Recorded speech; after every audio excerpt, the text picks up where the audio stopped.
Bienvenue dans cette nouvelle capsule sur les bases de données. Nous allons faire un focus particulier sur la modélisation. La modélisation, c'est l'art et la manière de créer une base de données à partir d'une description d'un problème, d'une problématique. Plus particulièrement, on va voir comment est-ce qu'on peut stocker de manière efficace des informations. On va se poser comme question quelles tables sont nécessaires, comment sont-elles constituées, c'est-à-dire quelles colonnes on va y trouver, et à l'intérieur de celles-ci, quelles sont les références que l'on va pouvoir créer entre les différentes tables et les contraintes que l'on va positionner sur ces colonnes. Alors, c'est parti. Pour démarrer, on aura toujours besoin d'une description. Cette description, elle peut vous être fournie par un client, par votre chef, par un enseignant ou bien par vous-même. Il va toujours falloir une description pour démarrer. Voici un exemple. Une société de location de voitures loue des voitures des clients. La compagnie possède plusieurs voitures. Pour chaque voiture, on connaît la marque, le modèle, l'année de production, le kilométrage, la couleur, etc. Les voitures sont ventilées dans différentes catégories. La société est présente dans de nombreuses agences. On y loue des voitures dans différentes villes, à travers le pays. Il peut même y avoir plusieurs agences dans une même ville. Est âgé de moins de 18 ans. Voilà les conditions, entre 75 ans. Un client peut faire la demande d'options supplémentaires dans la voiture, par exemple un GPS, un siège bébé, etc., etc. Alors, c'est parti. Là, maintenant, on a la démarche. Alors, qu'est-ce qu'on va faire? On va surligner tous les noms communs. Voilà. Et ces noms communs, en fait, on va travailler avec. Bon, j'en ai que deux, mais il nous faudra ici trois surligneurs de trois couleurs différentes parce que ces noms communs, on va les faire tomber dans trois catégories différentes. Ces trois catégories vont représenter ce que je présentais dans les slides précédents, c'est-à-dire les tables, les colonnes et quelques exemples. Allez, c'est parti. Donc, les tables, les colonnes et quelques exemples, c'est-à-dire des lignes que l'on va retrouver dans ces tables. Donc, d'après la description précédente, on voit que l'on a des voitures, on voit que l'on a des clients, des catégories de véhicules, véhicules légers, berlines, véhicules utilitaires, et des équipements, puisque dans la description, on voit deux exemples qu'on a surlignés en mauve, le GPS et le siège bébé. On a vu qu'également, il y avait des réservations de véhicules à certaines dates et des locations qui vont se passer au sein d'une agence qui est elle-même présente dans une ville et qui vont permettre de faire le lien entre un véhicule, une personne, avec des conditions de réalisation particulières. Allez, c'est parti, un petit zoom sur la description. Si on regarde ici, on voit qu'il existe des voitures en vert et en bleu des attributs. On comprend bien en lisant cette phrase, pour chaque voiture, on connaît la marque, le modèle, l'année de production, le kilométrage, la couleur, etc. Ça, c'est catastrophe, etc. On rentre un monde dans etc. On se concentre sur la modélisation. Donc ici, on va avoir donc une table voiture.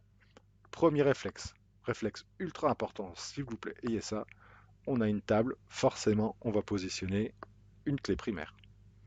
ID, de type entier, c'est notre clé primaire, primary key. Et ensuite, on va pouvoir rajouter chacun des attributs, par exemple la marque. La marque, c'est de bon goût de dire que c'est un texte de longueur variable, d'ici jusqu'aux 50 caractères au maximum.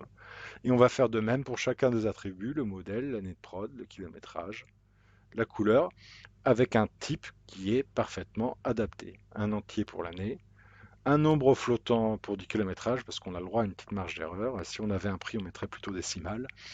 Et une couleur, par exemple, qui peut être du texte.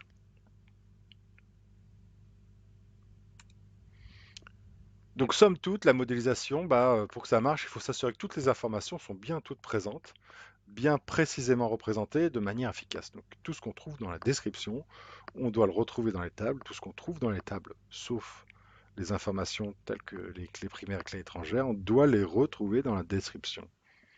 Okay. Un petit peu de vocabulaire autour de tout ça. Une entité, c'est une chose du monde réel qui a des attributs. Donc on va le représenter après sous forme de table. Par exemple, une personne, une voiture, un animal, un livret d'épargne pour la banque. Un attribut, c'est une caractéristique ou propriété de l'entité qu'on vient de décrire juste avant. Donc à minima, c'est un nom et un type. Par exemple, nom type texte, température type flottant, montant numérique de type décimal. Le nom et le type, c'est le minimum, et on peut rajouter des contraintes dessus, d'unicité, de non-nullité, de clé étrangère, de clé primaire, etc. Alors ensuite, donc on a la relation, qui est une association entre deux entités. Le fait de dire que par exemple une personne possède une voiture, un véhicule est loué par une société, etc. Et ensuite, on a la cardinalité qui vient préciser la relation, c'est-à-dire qui va nous permettre de dire entre deux entités combien elles sont liées entre elles. Est-ce que du 1 pour 1, très rare, du 1 pour n, très fréquent, du n pour n, ultra fréquent. Voilà. Allez, c'est parti. Voici, à vous de jouer pour une première modélisation. Si on regarde ceci, comment est-ce qu'on peut le modéliser sous forme d'entité? Je vous laisserai mettre pause à la fin de ma phrase, mais quel est cet objet? Quelles sont ses caractéristiques? À vous de mettre pause. Objet suivant, on fait un petit peu grossir notre système. Qu'est-ce qu'on voit là? Quels sont les attributs qui le caractérisent, ce pommier, et quels sont les liens que l'on a avec l'entité précédente? Pause. Et enfin, regardez ce qu'on a sur cette photo. Quelles sont les propriétés qui caractérisent la description visuelle que l'on a là? Quels sont les liens ou les relations avec l'entité précédemment affichée? Pause. Et enfin, un petit zoom sur les étapes de la modélisation. Voici mon guide. Ça vous servira peut-être en entreprise, peut-être en PPI ou en MSI. Étape 1, on identifie les entités. 2, les relations entre les identités. 3, les cardinalités. Un N, NN. 4, on indique quels sont les attributs avec leur type. On rajoute 5, les clés primaires. 6, les clés étrangères. Et 7, pour finir, on rajoute des contraintes. Non nulles, uniques, ou éventuellement une liste de valeurs restreintes qui sont allouées. On n'oublie pas quelques règles d'or. 2. La première, c'est qu'on va stocker dans l'étape uniquement des valeurs atomiques et on ne va jamais, jamais, jamais stocker de valeurs calculées. Alors, un petit zoom, valeurs atomiques. Voilà, par exemple, ici, quand on a Pierre Dupont et Jean Dupont, ce qu'on ne veut pas faire, c'est ce qu'on a juste ici. Au lieu d'avoir une seule ligne, ici, il faudra absolument avoir deux lignes séparées. Pareil pour Sylvie, Claudine et Claire, les trois sœurs Dupré, il faudra les stocker donc avec des clés primaires, qu'on imagine ici étant la colonne num, différente. C'est super important. Deuxième bonne pratique, ne jamais, jamais, jamais stocker de champs calculés. Ici, on a des individus, pas de clé primaire, mauvaise pratique, une date de naissance et un âge. Dans un système de base de données, on sait toujours récupérer la date du jour. À partir de la date du jour, c'est très facile, quand on a une date de naissance, de déterminer l'âge. Qu'on ne stocke jamais l'âge, c'est une valeur calculée. Bonne continuation à vous!